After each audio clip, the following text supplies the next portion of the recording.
Kelly with Embroidery Nurse.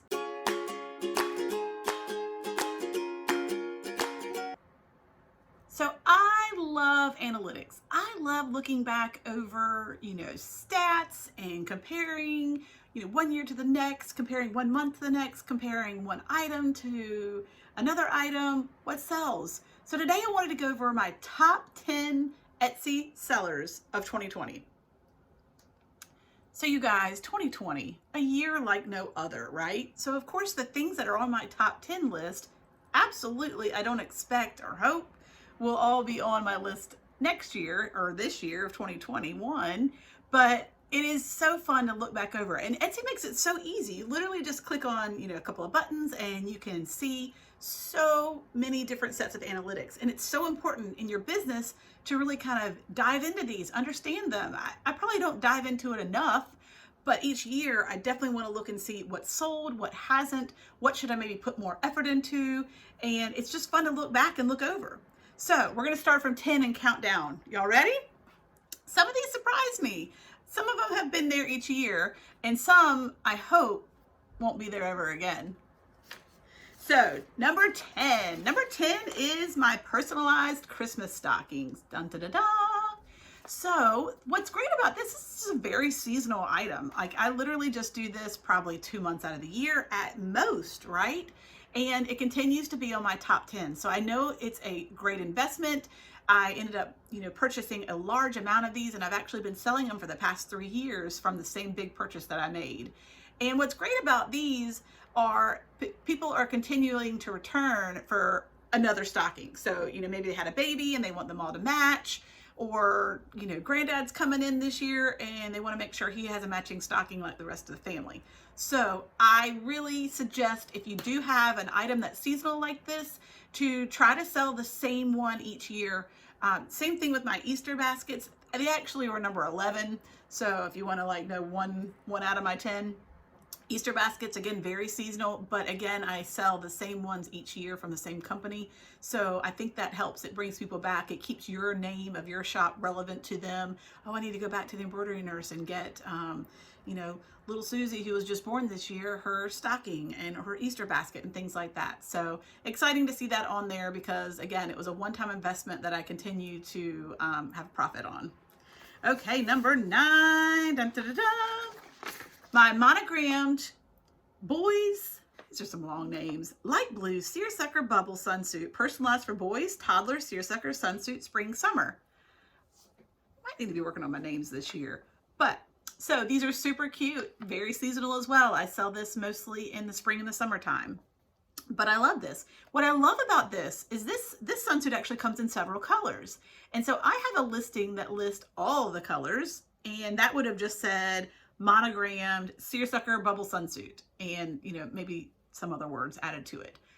But what I did is then each color I broke up into its own listing. So this is a way you can really bump up your listings. If you're struggling to have a lot of listings, you can literally take this one item that's in multiple colors, have one broad listing, and then each color break out into its own listing as well. So what's interesting is my broad listing that has all the colors on it didn't make the top 10. But the light blue one did. Isn't that interesting? So that obviously is the most popular color. That's obviously what people are typing into their search when they're on Etsy, light blue or blue seersucker. Does it just say blue? Yeah, light blue. So that's just really interesting that a listing that I have as a subset to another listing is actually more popular than the broad listing itself. So that's pretty cool to see. And obviously we need to make sure we keep light blue in stock. Okay, next. Dun, dun, dun, dun. So monogrammed white seersucker bridal pajama pants set for a bridesmaid, sleepover, wedding night, personalized. So you can see it here. The sad thing about this one is it won't make the list again because I do not have this inventory anymore. I had this amazing opportunity when Elio, which I don't know if that's a brand that you guys have seen in the past, worn in the past, sold in the past, they actually went out of business. And when they did, I actually bought all of Ashley's remaining inventory. So it was, a great investment on my part. And she was able to get rid of everything in her warehouse when she was literally closing her doors. And it really did, in turn, it was a huge profit margin for me because she sold it for liquidation prices, and then I turn around and sell it on Etsy until I basically ran out of stock. So this year I officially ran out of stock when I moved. I did some crazy like flash sales and got rid of really all that I had, so I didn't have to move that inventory to another home. So the one sad thing about that is I won't have it again. Now I will say Love That Cotton did purchase the designs, and I don't know exactly what you say, the patterns, the designs, but all the information as far as suppliers in regards to these. But for me, my profit margin would be so much different buying piece by piece versus where I had bought them at such a inexpensive price in a large liquidation sale. So if that opportunity ever comes in front of you where you can buy someone's business, or when someone's embroidery business maybe is they're stopped selling and they just want to get rid of everything at a big one lot, go for it, guys. If it's something that you already sell and that sells well, it's definitely a huge investment at the time, but the return on that for me was huge, and I would do it again if I had an opportunity that was presented in front of me. Okay, dun da da da. Big brother, little brother, faux smocked embroidered shirt sibling sets. How cute are these? I'll link up here too. I've made a video on how to do these. I actually love this faux smocking, and it's great. This one has been a top seller. It's number 7, the 7th highest selling item in my shop. And what's cool about this is I don't have to individualize these. These literally just say little brother, big brother. That's it. They don't have names. Now, some people have reached out to me and asked if they could add a name, and I'll do that. But the actual listing itself, that is, I've sold 85 sets. That one right there alone is just the general word. So I actually have the little brother and the big brother file saved on my embroidery machines, because I don't have to go to Embroidery Essentials each time and add a name in, create a separate file. I already have that file. So this is a quick, easy, when I see that one pop up as a sale, I'm excited because it's super fast. So bum ba da bum. All right. I don't know why I keep making that noise, but I guess you're just gonna have to listen to it for the rest of the video, because I'm pretty sure I'm gonna do it for each number. Number 6, monogrammed long sleeve ruffle shirt. What a simple shirt this is. I love it. The blanks companies out there, they are rocking it when it comes to colors and how many different offerings they have. So this is a great seller. And, I was surprised, and I'm not changing it because it continues to be my top seller. This mustard yellow shirt that you see right here, like, it's not my favorite color. No, it's not. But for some reason, that picture grabs people and brings them in, maybe more than another color might, because it continues to sell. So I'm not changing it now. But this shirt comes in lots of different colors. So what I've done for this as well, every time someone had ordered one over the years, so say someone clicked on the monogram long sleeve ruffle shirt, very simple name that this one has. It doesn't have lots of extra things added to it. When anyone has clicked on that link, then and purchased the shirt, say for instance they chose, in the variations they chose to have the purple shirt. I took a picture of that purple shirt before I shipped it out, and I made a separate listing for a purple monogrammed shirt. So this is another example of where I took one item and made it multiple listings. Now for this particular one, the one item, the broad listing is the top seller. So it's the number 6 seller in my shop.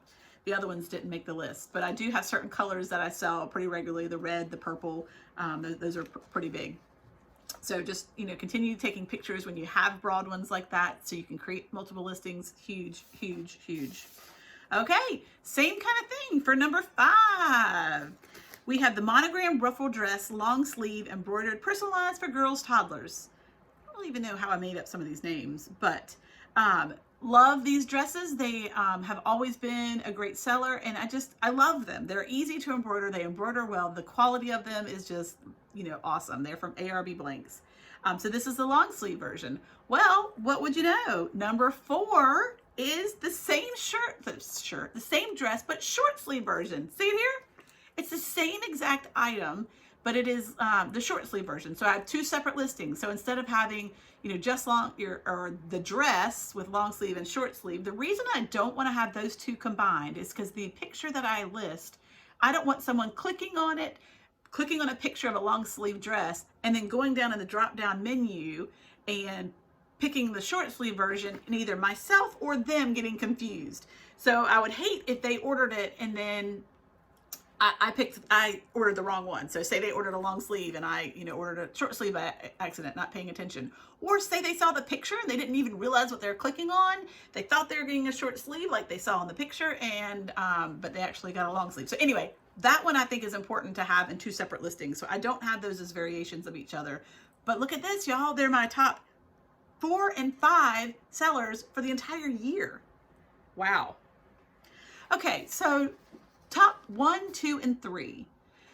Let's hope that after this year of 2020, these won't sell. I hope not. I mean, it's crazy because these were hugely profitable for me, but I hope that we won't need these going forward in the years. So my top 3rd highest selling item is dun da da da, face mask laundry bag. Womp womp womp. So these are the good story about these. So I was selling masks and I was just trying to think outside of the box, what could do well, or what can I kind of build off of in my shop to go with the mask that we're selling. And I myself wanted to wash all of these washable masks, but have something to do it in. I think I have one right here. So you don't want to, throw all your mask and then get all, tangled in all your clothes. So I was like, I need a mask bag. So I took the mask bag, I bought this off Amazon, and I'm like, let's personalize this. So I literally put on, the listing you see here, it says face mask. And then okay, so so the face mask laundry bag is number 3. Well, so the number 2, bum ba da bum, is a variation of that bag. And what's so cool about this variation was a custom request. A customer requested this. So I was making one bag and it said face mask, right? That's all it said. Well, a customer contacted me through the link in Etsy and asked, could I possibly make a bag, one that said clean mask and one that said dirty mask? And I was like, well, sure, of course. So like I've told you guys and encouraged you guys to do, if someone requests it, take a picture of it and make a new listing, because if they're looking for it, someone else probably is too.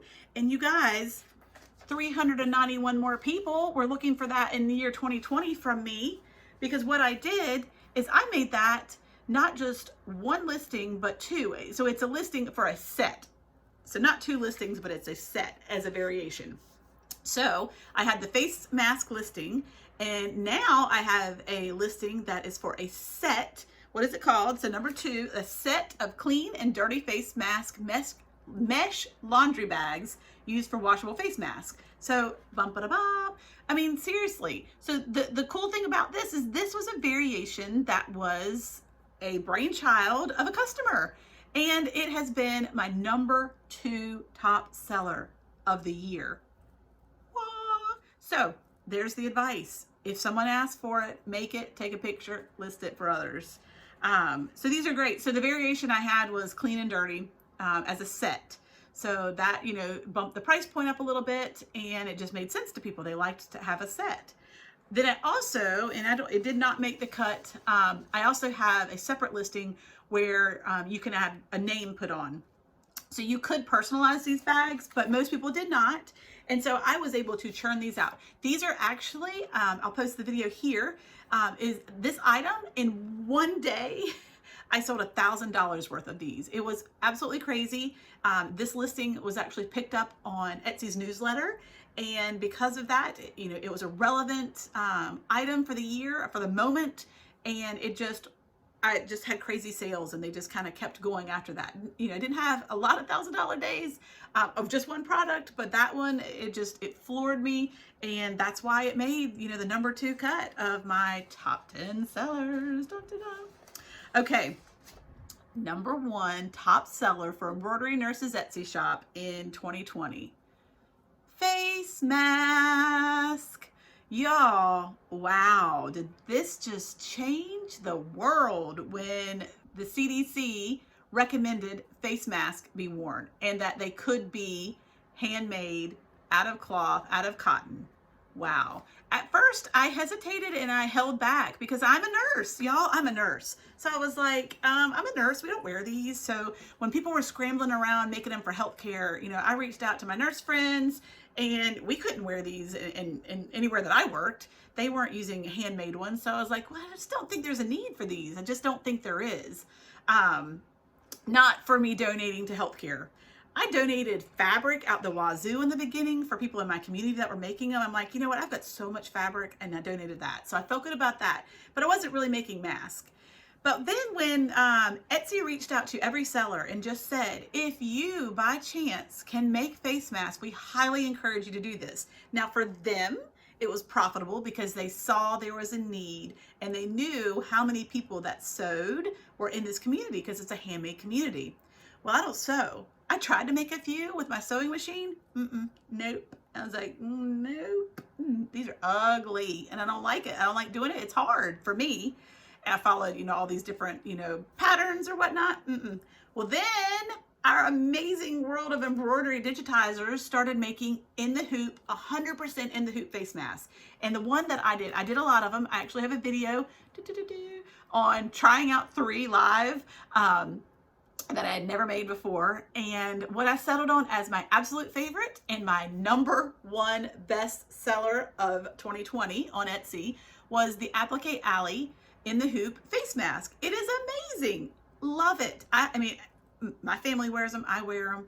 I hate that we have to, but I'm glad that I was able to provide that for others because I literally, the reach that I had on the sales for this spanned the country. And that just made me feel good. I know when I look back in years to come and, the history books are written about 2020, I know myself and my family will remember that Mommy made a ton of face masks, that I was staying up and, just devoting my time to this because I felt like I was helping those that were really wanting them. I had, continual, and I still have continual. This link is still up. This list, the post listing, anyway, you know what I'm saying. It's still in my shop and I still have repeat customers. Now that's mainly what I get for the mask. I get repeat customers because now you can buy masks everywhere. But when people had purchased prior and then, they liked them, they liked the way they fit, they'll come back, and buy more. So I know when we look back to 2020, we'll remember just how our community of embroidery and sewing friends just really stepped up when there was a need. So I enjoyed making them. I really did. I felt like I was providing a service for those that needed it. I really didn't. The price point of mine was very low. I was really just kind of using that to build my fabric back up, find the elastic, and just make sure I had what I needed to continue making them. So there you have it, guys. I feel like there's a lot of lessons learned when I look back over these. So if I was to kind of in a nutshell, #1 lesson is go with the flow of what's going on in the world. So when the face mask and the laundry bags, when those things presented itself as an opportunity, you jump on it and you jump on it as soon as you can. I threw up a picture of this the very first, face mask that I had made. It ain't a good picture. It's not even a good picture, y'all. But I threw it up there because the time was right and it just took off. So lesson 1. Another lesson, if you have an item that's in multiple colors, then put each color as its own listing because you don't know which listing people might be actually researching. So that's another great lesson. What else? Seasonal items, invest in them. Make sure, year from year, you try to have the same one so that people can come back, where I said your shop will be relevant to that family, and they'll come back looking for other things throughout the year as well. And what other lesson did I learn? Oh, if you ever get the opportunity to buy an entire warehouse full of embroidered goods, do it. I can only imagine, amazing things that will come of it for you. So this is fun. Again, analytics, here's my other lesson, y'all. There isn't one item that's applique on this list. Not one. Not one. It isn't even in my top 15, not my top 20. Isn't that crazy? All the time that I spend on birthday appliques and seasonal, snowmen and Rudolphs and Halloween shirts, they aren't even in the top 20 of my shop's sales. Isn't that amazing? So that's something that I'm really going to have to sit on and think about and just mull over for a while because I spend a lot of time on those. Some appliques are quick stitches, but some can take up to 45 minutes. And these monogrammed items can literally take up to 12, right? pop a dress on there, and 12 minutes later, the monogram is done. You're shipping it out. So the return on my time, I really need to look at that. And it's something that I, suggest that everyone look at. The analytics are fun. They really can be insightful. When you think, if I was to tell you what my top 10, I would have probably guessed, 6 out of these, but some of them surprised me and I didn't even realize it. And I kind of know where I can focus my, planning and inventory and just where I can focus my energy on for the coming year. So I hope it helped to look back. It certainly helps me. And if you have any questions, put them in the comments. Please like this video, subscribe, hit that notification bell so that you'll see all videos when they pop up. And hopefully we'll go live soon and we'll do another question and answer. And I just hope you guys are having fun stitching. Talk to you soon.